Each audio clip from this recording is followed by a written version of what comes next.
कहानी की शुरुआत में एक लड़के को दिखाया जाता है जिसका नाम ओलिवर होता है, जो कि अपनी न्यू मैजिकल एकेडमी जा रहा होता है। लेकिन तभी रास्ते में उसे एक फूल मिलता है जो कि उसे पूछता है, क्या तुम्हें डर लग रहा है? तो ओलिवर उसे मना कर देता है। फिर वो फूल बोलता है कि आज तुम बिल्कुल मत घबराना, क्योंकि आज तुम्हारी एंट्रेंस सेरेमनी होने वाली है और कोई नहीं जानता कि तुम्हारे साथ आगे कितना बुरा होगा, तो ये सोचकर बिल्कुल मत डरो। तो ओलिवर उसे अपनी हमदर्दी के लिए शुक्रिया करता है और अपने मन में सोचता है कि बुरा होने से क्या मतलब है, शायद ये जाके सभी नए स्टूडेंट को डराने के लिए कहा गया होगा। लेकिन यह सच भी हो सकता है, क्योंकि यह स्कूल कोई नॉर्मल स्कूल नहीं है। तभी ओलिवर एक लड़की को देखता है जो कि अपने आप से कहती है कि इस फूल ने तो मुझे डरा ही दिया, आखिर बुरा होने से इस फूल का क्या मतलब है? यह सुनकर तो मेरे दिल में बहुत ज्यादा घबराहट हो रही है। तभी एक लड़का हंसते हुए उस लड़की से कहता है कि राइक्स प्लांट्स की कही हुई बातों का बुरा नहीं मानते। वह लड़का उस लड़की को बताता है कि मैजिकल फ्लोरा जमीन से मैजिकल पार्टिकल्स को सोख लेते हैं, जिस वजह से उनकी पर्सनैलिटी बदल जाती है और इस जगह पर मिलने वाले पौधे तो कुछ ज्यादा ही बदमाश है। लड़की देखने की लाइन मानना शुरू कर देते हैं। तो वह लड़की उससे बोलती है कि मैं पौधों के बारे में ज्यादा कुछ नहीं जानती, लेकिन मुझे जादुई पौधे बहुत ज्यादा पसंद है। तो वह लड़का उससे उसका फेवरेट पौधे के बारे में पूछता है। क्या वो लड़की उसे बताती है कि मेरे तो सारे पौधे फेवरेट है, बिल्कुल छोटे छोटे से, बड़े बड़े से और चिपचिपे से। ये सुनकर तो ओलिवर भी खुश हो जाता है और जॉनी सेंस की तरह अपने मन में सोचता है कि उसे चिपचिप वाले पौधे भी पसंद है। तभी ओलिवर की नजर एक सफेद बालों वाले लड़के पे जाती है, जिसे एक पीले बालों वाली लड़की गुस्से में बोल रही होती है कि क्या तुम रास्ते में जाते वक्त इधर उधर नहीं देखते हो क्या? अगर मैं तुम्हें नहीं रोकती तो तुमने अभी तो हमारी मैडम को कुचल ही दिया होता, और जब उन्हें ये पता चलता तो वो हमें कितने ताने मारती, तुम ये सोच भी नहीं सकते। क्या मैडम उस मैजिकल फूल को कहा गया है? और वो मैजिकल फूल उस लड़के को जॉनी सिंस की औलाद बोलकर चला जाता है और वो लड़का उस लड़की को बोलता है कि मुझे तुम्हारी मदद की कोई जरूरत नहीं है, मैं ऐसे ही ठीक हूँ। कहानी को आगे बढ़ाने से पहले मैं तुम्हें बताना चाहता हूँ कि इस कहानी में मुझे कुछ कैरेक्टर के नाम मालूम नहीं है, तो हम लोग उन लोगों को उनके बालों के नाम से जानेंगे। तो कहानी को कंटिन्यू करते हैं। तभी उन सभी के बीच में से एक सुंदर सी लड़की गुजरती है, जिसे सभी देखकर हैरान हो जाते हैं। तभी उनमें से लाल बालों वाला लड़का कहता है कि क्या ये एक समुराई तो नहीं? तो ओलिवर उसे कहता है कि हाँ ये समुराई है। तो बुरे बालों वाली लड़की बोलती है कि मैंने आज से पहले किसी समुराई को नहीं देखा। फिर हमें एकेडमी का सीन दिखाया जाता है, जहाँ लाल बालों वाला लड़का जादुई जानवरों की परेड को देखकर हैरान हो जाता है, जहाँ वो गोल्डन ड्रैगन को देखकर ओलिवर से पूछता है कि क्या तुम्हें इसके बारे में पता है? तो ओलिवर बोलता है कि इस ड्रैगन को सपोरियन कहते हैं, इसके जैसे पंख सिर्फ उसी के ही होते हैं। तभी लाल बालों वाला लड़का बुरे बालों वाली लड़की को देखता है, जो कि थोड़ा चिंतित होती है। तो वह लड़का उससे पूछता है कि तुम्हें क्या हुआ, तुम्हें तो जादुई जानवर बहुत ज्यादा पसंद है। तभी वह लड़की थोड़ा सा उदास होते हुए कहती है कि मुझे जादुई जानवर तो बहुत पसंद है, और वो उस लड़के को बताती है कि वह एक ट्रोल को जादुई जानवरों की तरफ परेड में चलाया जा रहा है, जो कि बिल्कुल गलत है,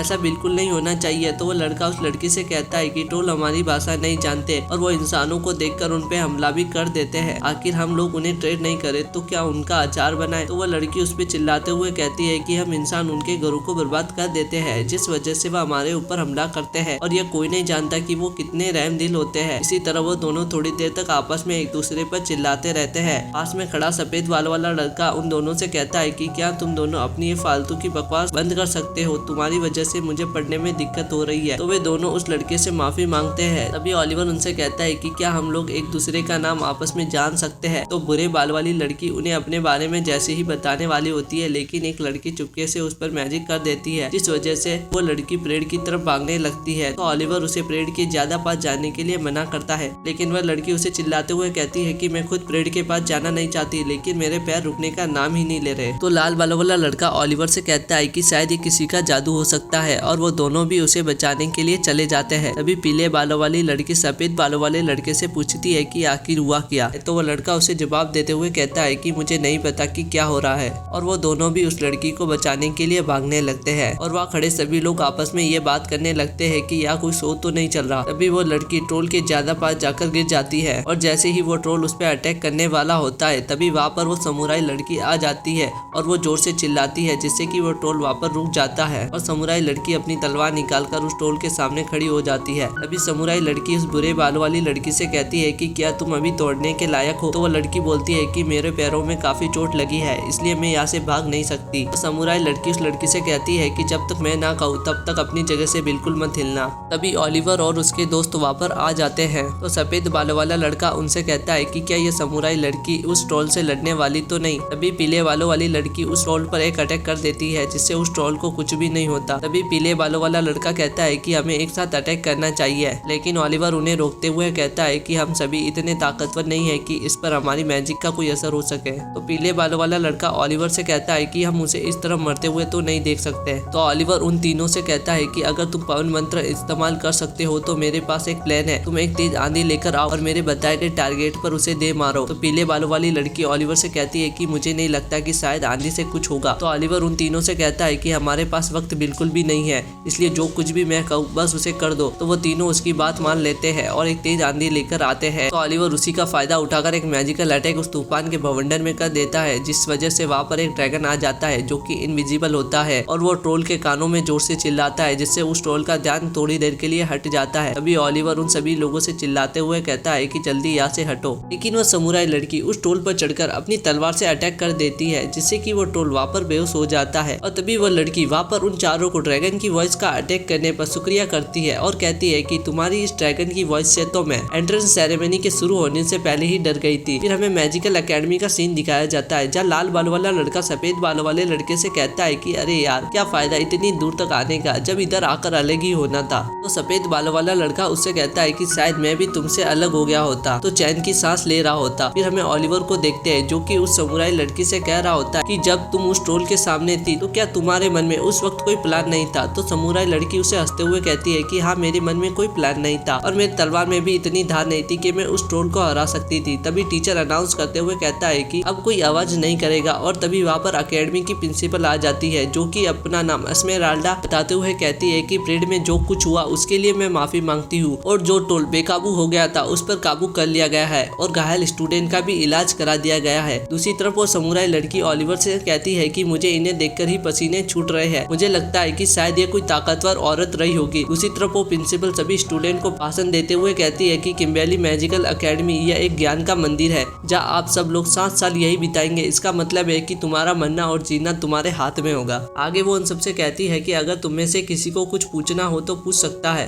तभी वो समुराई लड़की प्रिंसिपल मैडम से सवाल पूछती है और कहती है कि अगर आपके सर में दर्द हो तो अपनी उंगलियों को कान के पास घुमाइए तो सर का दर्द ठीक हो जाएगा। यह सुनकर सभी स्टूडेंट हैरान हो जाते हैं और उस पर हंसने लगते हैं। तो प्रिंसिपल उससे कहती है कि अगर तुम्हारी ये बकवास खत्म हो गई हो तो क्या मैं एंट्रेंस सेरेमनी को पूरा कर सकती हूँ। और यह कहकर वह स्टेज से नीचे आते हुए कहती है कि अब आप सब आपस में बात कर सकते हैं और जो भी दिल करे खाइए पीजिए और अपने साथियों से बात कीजिए। और तभी वो एक मैजिक करती है जिससे सभी लोग हवा में उड़ने लगते हैं और फिर वो एक डाइनिंग हॉल में टेलीपोर्ट हो जाते हैं जहाँ उस अकेडमी के पुराने स्टूडेंट नए स्टूडेंट का स्वागत करते हैं। और यहाँ पे ओलिवर के 5 दोस्त भी आ जाते हैं जहाँ वो सभी एक डाइनिंग टेबल पर बैठ जाते हैं। और तभी पीले बालों वाली लड़की अपना इंट्रोडक्शन देते हुए कहती है कि मेरा नाम मिशेला मैकफार्लेन है और वो मैप में अपने बारे में दिखाते हुए कहती है कि मैं मशहूर मैकफार्लेन परिवार की सबसे बड़ी बेटी हूँ और हमारे खानदान के लोग सदन एयर क्लान में रहते आए हैं और तुम लोग मुझे प्यार से चेला बुला सकते हो। फिर भूरे बालों वाली लड़की अपना इंट्रोडक्शन देते हुए कहती है कि मेरा नाम केटी आल्टो है और वो मैप में अपने बारे में दिखाते हुए कहती है कि मैं पालन से एक्सचेंज स्टूडेंट हूँ जो कि नॉर्थ में यूनियन कंट्री है और मुझे हर तरह की जादुई जानवर पसंद है और मेरी जान बचाने के लिए तुम लोगों का बहुत शुक्रिया। तो ओलिवर उससे कहता है कि यह तो हमारा फर्ज था। फिर लाल बालों वाला लड़का अपना इंट्रोडक्शन देते हुए कहता है कि मेरा नाम गाय ग्रीनवुड है और मैं बहुत ही पुराने जादुई किसानों के परिवार से हूँ और पौधों के बारे में अपनी जानकारी पर मुझे पूरा भरोसा है। अगर किसी को कोई स्वादिष्ट सब्जी चाहिए तो मुझे जरूर बताना। फिर सफेद बालों वाला लड़का अपना इंट्रोडक्शन देते हुए कहता है कि मेरा नाम पीट रेस्टन है और मेरे माँ बाप किसी भी जादुई परिवार से ताल्लुक नहीं रखते और ऐसा उनका कोई इतिहास भी नहीं है। फिर ओलिवर की बारी आती है और वो कहता है कि मेरे परिवार में जादू मेरे दादाजी लेकर आए थे और मैं अपने रिश्तेदारों के साथ रहता हूँ। मेरे एक चचेरा भाई और एक चचेरी बहन है जो कि किम्बर्ली के सीनियर स्टूडेंट है और उन्होंने ही मुझे यहाँ के बारे में बताया है। इस समुराई लड़की अपने बारे में बताते हुए कहती है कि मेरा जन्म टोरे कोरे सैन्य नामक एक समुराई परिवार में हुआ था और दुनिया मुझे नानो हिबिया के नाम से जानती है। तो गाय सभी से कहता है कि जान पहचान का काम तो हो गया, क्या अब हम खाना खाने का काम कर सकते हैं। और वो सभी जान नाम से शुरू करते हैं। तभी नानो एक रोज केक उठाते हुए कहती है कि क्या ये सारा खाना मेरा है। तो ऑलिवर उसे रोकते हुए कहता है कि ये रोज केक 6 लोगों का है। फिर वो सभी को खुद खाना पकड़ाने लगता है। तो नानो अपने आप को राजकुमारी समझने लगती है। तो केटी ऑलिवर से कहती है कि क्या तुम मेरी भी प्लेट लगा दूंगी। तो गाय मजाक में ऑलिवर से कहता है कि तुम सुन रहे हो ना ऑलिवर, अब तुम्हें दो राजकुमारियों का ख्याल रखना होगा।